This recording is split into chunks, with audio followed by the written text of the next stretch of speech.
Bonjour, bienvenue sur l'avenir du roi, stratégie échec. Aujourd'hui, on fait une vidéo qui fait suite à la première vidéo sur l'échiquier pour apprendre les bases du jeu, là en l'occurrence le déplacement. La première chose qu'on va regarder, ben, c'est le pion, hein. Le pion, quelques petites règles, hein. Un pion avance toujours, il va toujours de l'avant, ne recule jamais. Il faut le voir un petit peu comme un soldat, tout simplement. Alors, le fonctionnement du pion, c'est très simple, hein, en vérité, il n'y a vraiment rien de compliqué, hein. Le pion fonctionne à partir de sa case de départ, qui est ici pour le pion blanc. Hop, excusez-moi, ici seulement. D'une seule case ou de deux cases au choix.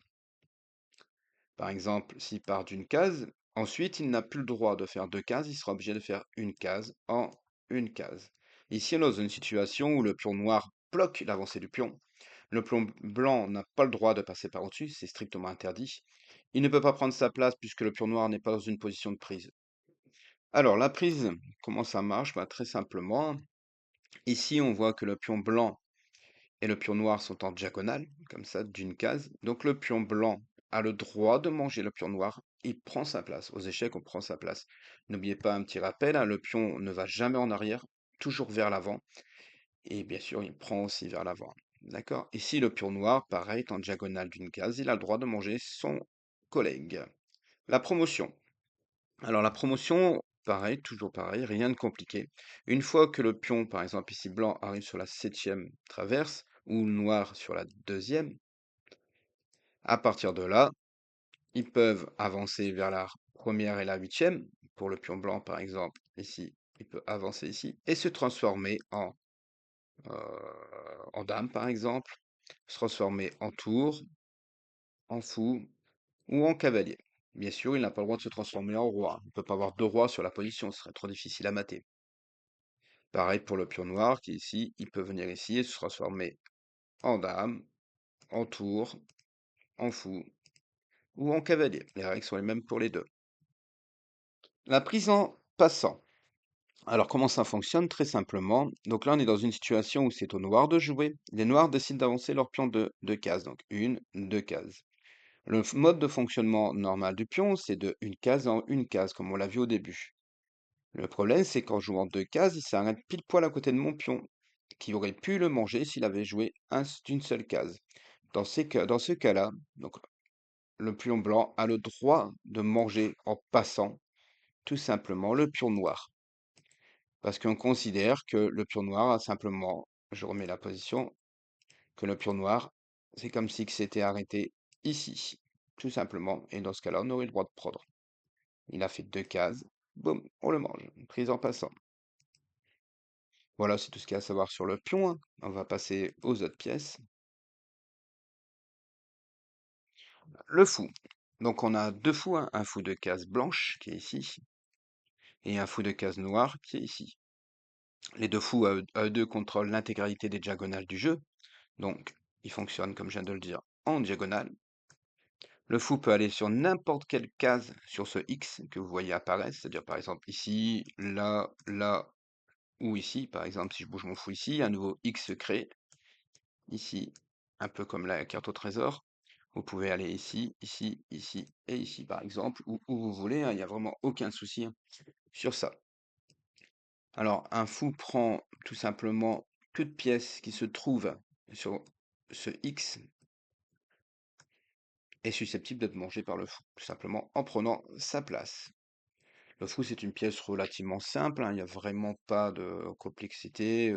Comme je dis, hein, les deux fous fonctionnent en diagonale, tout simplement. La tour. Donc la tour, bien sûr, on en possède deux, hein, dans chaque coin de l'échiquier. La tour, elle fonctionne en ligne droite, tout simplement tout sur, par exemple, là, sur la quatrième, tout sur la ligne ou la rangée, et tout sur la colonne. Elle forme un genre de croix, ouais, de croix. Tout simplement, elle peut aller n'importe où sur cette croix.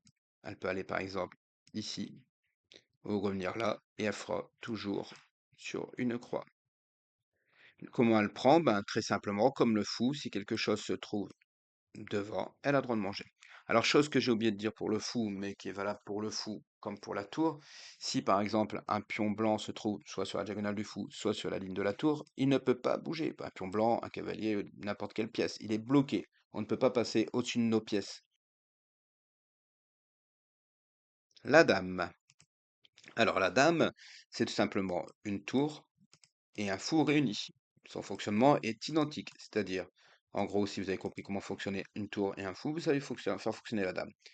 La dame fonctionne en diagonale comme le fou. Elle forme un X. Elle peut aller sur n'importe quelle de ces, n'importe quelle case se trouvant sur ce X. Hop, excusez-moi. Elle fonctionne aussi en ligne droite, d'avant, en arrière, sur le côté droit comme sur le côté gauche. Elle peut aller de une case ou en n'importe quelle case. On va la faire fonctionner un petit peu. Par exemple, ici, on peut la faire fonctionner à droite, en diagonale, la faire fonctionner vers le haut, vers la huitième. Donc, hop, en reculant, en avançant comme vous voulez, hein. Vous pouvez la faire fonctionner un petit peu comme vous voulez. D'ailleurs, je vous conseille sur la vidéo de ne pas hésiter à prendre un jeu d'échecs et de reproduire les mouvements jusqu'à temps que ces mouvements deviennent totalement naturels et qu'il n'y a plus aucune erreur, tout simplement. Alors le cavalier, c'est une pièce qui peut faire peur au début, hein. Souvent, on a un petit peu de mal avec le cavalier puisque son fonctionnement est un petit pas du tout comme les autres, hein. Mais en vérité, il est très simple, hein. Le cavalier fonctionne comment? Il suffit juste de comprendre qu'un cavalier fonctionne en deux cases en ligne droite, en avant, en arrière, sur le côté droit comme sur le côté gauche. Et une fois qu'on a fait ces deux cases, on joue une case sur le côté au choix. Par exemple, ici, ici, ici ou ici, ici ou ici. Le cavalier donc peut venir sur chacune des cases qui sont autour, ça forme un cercle autour de lui. Tout simplement, un cavalier de case blanche, il rôde toujours sur case noire. C'est un petit rappel pour être sûr qu'on ne s'est pas trompé. Donc là, si on regarde, par exemple, le cavalier peut venir ici, il peut venir là, il peut venir là, il peut venir là, il peut venir là, ici, encore ici et encore ici. Bon, ça fait beaucoup de cavaliers de traits, mais juste, on se rappelle. Je vais enlever tous les petits cavaliers. Hop. Donc on se rappelle, un cavalier, on avance de deux cases, par exemple, pour aller ici, et on joue une case à gauche, à droite, excusez-moi, ou une case à gauche. Pareil, on peut reculer de deux cases, on peut aller une case à droite ou une case à gauche. Pareil, on peut aller à gauche et une case de devant ou une case de derrière. Et pareil pour la droite, une case de devant ou une case de derrière. Toujours 2, 1.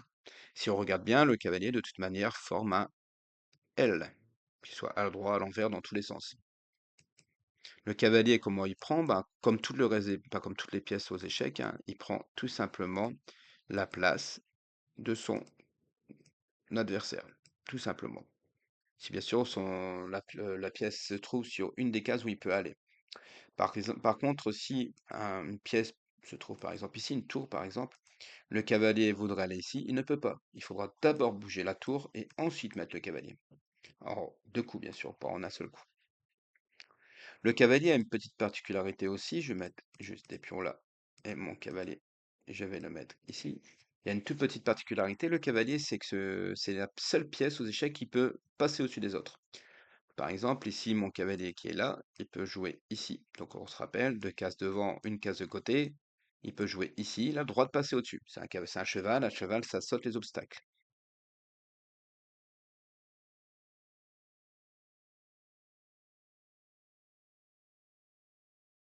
Le roi. Alors le roi, la pièce la plus importante du jeu, hein. Si on perd le roi, on perd la partie, tout simplement, hein. Le but du jeu, c'est de mater le roi.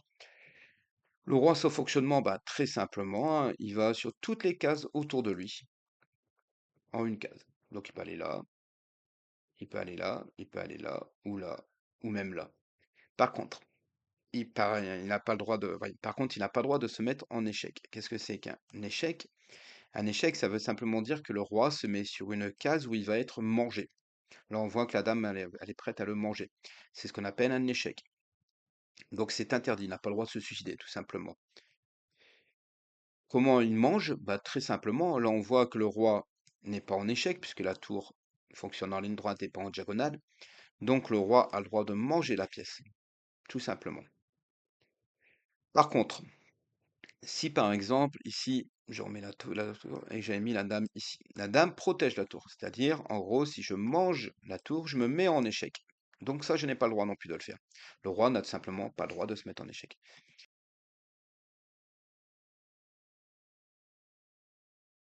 Le petit roc, comment ça marche? Le roi est sur sa case de départ. Les tours, là, pour si on veut faire le petit roc, la tour en H1 est sur sa case de départ. Le roi va 2 cases vers la tour, donc 2 cases à droite, et la tour se met pile devant. Ça, c'est pour le petit roc. Très simplement, donc je remonte le mouvement, 2 cases à droite, et la tour passe devant. Pour le grand roc, c'est 2 cases à gauche, et la tour passe devant. Alors, quelques petites règles pour éviter justement enfin, qui interdisent le petit roc ou le grand roc. Si par exemple, ici, j'ai un cavalier qui est là, le cavalier, on voit 2 cases, une case. Ici, si le roi joue, il passe sur cette case-là, et c'est une case où il est en échec. Donc, comme il n'a pas le droit de passer en devant un échec, puisque passer devant un échec, c'est comme pour la prise en passant, c'est équivalent à un échec. Donc, à partir de ce moment-là, le cavalier va tout simplement faire échec. Donc, on n'a pas le droit. Pareil, ça aurait pu être, par exemple, ça aurait pu être peut-être une dame ici. Si on avait mis une dame ici, on passe devant l'échec, on n'a pas le droit. Pareil de l'autre côté, là on se met en échec totalement, donc on n'a pas le droit. Donc on n'a pas le droit de se mettre en échec, on n'a pas le droit de passer devant un échec pour faire le petit roc. Une autre chose aussi, le roi ne doit pas avoir bougé, je crois que je l'ai dit au début, hein, il doit rester sur sa case d'origine. Par exemple, si le roi il est là, on n'a pas le droit de faire le grand roc et on n'a pas le droit de faire le petit roc. Si une tour a déjà bougé, pareil, on n'a pas le droit de faire le grand roc. Là, on aurait le droit de faire que le petit roc. Et si les 2 tours, le roi ont bougé, bah, il n'y a plus simplement plus de roc. Voilà, c'est tout ce que vous avez à savoir sur le déplacement des pièces. J'espère que cette vidéo vous a plu. N'hésitez pas surtout à reproduire le plus de fois possible les mouvements jusqu'à temps que ça devienne une seconde nature, hein, qu'il n'y ait plus de problème pour pouvoir jouer justement, par exemple, sur les sites internet ou même mieux encore aller au club, ce qui est quand même beaucoup mieux. Mais donc si cette vidéo vous a plu, n'hésitez pas à mettre un petit pouce bleu, un petit commentaire pour me poser des questions quelles qu'elles soient ou même pour m'encourager, une petite cloche de notification et un abonnement si vous le voulez bien. En tout cas, moi je vous dis à bientôt dans une prochaine vidéo.